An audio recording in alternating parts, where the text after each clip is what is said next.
Hello everyone, so I said a couple of weeks ago now that I was going to do a Q&A and I thought, why don't I go through them? And I bought the winter edition of Carcassonne, so I thought while I was going through it, I might as well have something to do and unpunch this bad boy. So let's start off with the first question from Evan, and he said, do you upgrade any game components? And what games would you love to upgrade? Now, yes, I do upgrade some games. I think when it comes to upgrading games, I do often think I'd probably rather a new game than upgrade it. There's some games, however, that definitely have broken that mold. Wingspan, I've got a lot of upgrades for that in terms of I've got like wooden birds instead of the cubes. Is that pretty much the only upgrade there? I've not got like a wooden dice tower for Wingspan, which I know a lot of people do. So I've upgraded some of the components there. Terraforming Mars, I've got like the big box. I've got the insert. So yeah, I upgrade some games. Now, one game that I would love to upgrade, mostly because I played my friend's version of it and he's got the upgraded bits, and that is Quacks of Quedlinburg. Now, he had sort of some 3D printed pieces that go around the normal tokens. There's also the Geek Up bits from Board Game Geek. They looked pretty awesome, and they do upgrade quite a few different games. So yeah, that in terms of other games, I think there's a lot of games where it's like you see something and you're like, oh, that's really cool, but often they don't necessarily add too much to the game. Like you can get like ticket holders, like card holders for Ticket to Ride. Well, they come in Asia. They very rarely hit the table. If I'm being honest. So yes, I upgrade some games. Most times, though, I'd rather an expansion or just get another game. And on that, there was another question: do I sleeve cards and other accessories? I don't sleeve cards. I don't like shuffling sleeved cards. I know it protects the cards, and to be honest, one game I kind of wish I had, it's kind of cheap anyway, is Love Letter. Mostly because my copy of Love Letter has been used a lot. And it's starting to show a little bit of wear and tear. Not to the extent that you know what card is what, which is obviously the big problem. But I do feel sometimes that maybe I should sleeve that. But there's something about shuffling sleeved cards. Now, I'm sure you can get used to it, but I find 9 times out of 10, if I'm at a board game shop, a cafe, and they've got sleeved cards, because they often do that because their games get played, just by anyone in the general public that walks in, I find that I try and shuffle them, and it kind of explodes and goes across the table while it just doesn't work for me. So I don't sleeve cards because of that. But Love Letter, I think I might have to relatively soon. Like I say, though, it is a cheap game, so I might have to at some point get a new copy of it. Tabletop Bob asked, what is your favourite game to introduce non-gamers to gaming? Now, I'm going to go for some curveballs here. Now, I'm going to say Carcassonne. It doesn't have to be the winter one. That's not a curveball, though. That is a relatively standard answer. Your Ticket to Ride, your Carcassonne. Why those? Because they introduce you to something different whilst not blowing your mind. Ticket to Ride, if you've played card games, collecting sets of cards, that's not new.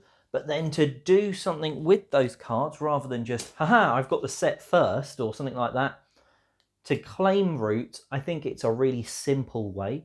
And Carcassonne, there's nothing like that in traditional non-hobby games of like placing these tiles down. Yet with a few rules, farmers being the exception, I think. Sometimes they trip people up. Realistically, you can quite quickly explain. You pick up a tile, you place it extending the illustration. You're not allowed to break the illustration. And then, you're probably going to want to put a dude down on it if you can to claim it and get some points. Once you've got a city or a road, you want to build that out. It's nice and easy. Now, here's some curveballs. There have been some people that would say, I would never introduce someone, the first game being Twilight Imperium. I think that's, fairly common. People would say that. But actually, I would say it depends on the person. I've got a lot of friends who play a lot of big, grandiose space opera strategy games on PC. Think Stellaris, Sins of a Solar Empire, that sort of thing. You know what? I would not throw them necessarily in the deep end, but that's their sort of game. Some people, you can tell, it's like, well, try and give them something different, maybe like a dexterity game, something like Catch the Moon or Junkart. Some people will love some chaos, so go for Colt Express. But you know what? If the person plays big strategy games, Carcassonne might not be for them. Maybe don't go straight into Twilight Imperium, but you've got plenty of other games in that sort of ballpark. I've not played it, but like Eclipse or something like that, that's a bit shorter, that they're probably going to enjoy more. And the same logic, there is like a Hearts of Iron board game coming out, and there's a Civilization board game. If they play Civ on PC, yeah, for most people, just show them that straight away. I know the question that Tabletop Bob asked was non-gamers. I was taking that as a non-board gamer there, really. For a complete non-gamer, then yeah, your Ticket to Ride, your Carcassonnes. Go for a dexterity game. Show them that, yes, drop to tile. Show them that, yeah, you can play Jenga, but Junkart is like a modern, better Jenga, right? Show them that. Show them something that's gonna keep them entertained and wanting to come back for more. Now, there's some games that you can go for that would like chain on. So, if you want to go for a deck building game, you can start easy and work your way up to like Clank or something like that. If you want to go for an abstract strategy game, if they like chess, there's loads of games like that now. Maybe even just go straight for Santorini. I wouldn't say someone that likes chess is necessarily a gamer. So, pick what you think they would enjoy based on who they are. There's some games that I would always say, go for this. Go for Ticket to Ride, Carcassonne, maybe Azul or something like that, Splendor. They're really simple games that do something quite interesting, quite fun, but, tailor it to the person. Another one, favourite expansions. The first one that comes to mind is Terraforming Mars Prelude. It's basically like a must-have if you like that game. What are other expansion packs that I'd really like? Ticket to Ride, it gives you a new map, and that's kind of really fun. What makes a good? There was a sort of a follow-up. What makes a good or bad expansion? A bad expansion is normally, I find, one that tries to change the game.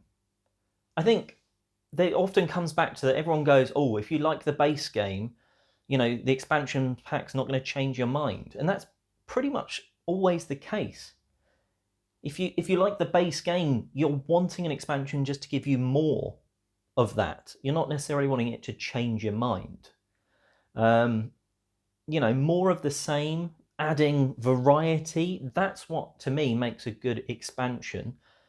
Not something that's trying to massively introduce something brand new. Some things that introduce some expansions, something brand new, that's cool, that's exciting, and it keeps you coming back. Like Quacks of Quedlinburg has the Herb Witches, which is a new type, a new wild type or something, and it does something slightly different. it's adding something new, but it's kind of new and more along the same, and it's not trying to change the way you play the game. It's not all of a sudden you're not pulling out of a bag, you're doing this. No. You're still pulling out a bag, but there's something new that's added to it. It keeps it fresh, and that's what an expansion should be used for. Don't change the game, just add something. If you're adding something, just add it something like similar. I want similar vibes. If I like the game enough to get an expansion, I don't want to be coming out of the expansion thinking it was a different game. You know, maybe it feels a little bit different because the variety's changed things, but I don't want it, you know, to drastically change things.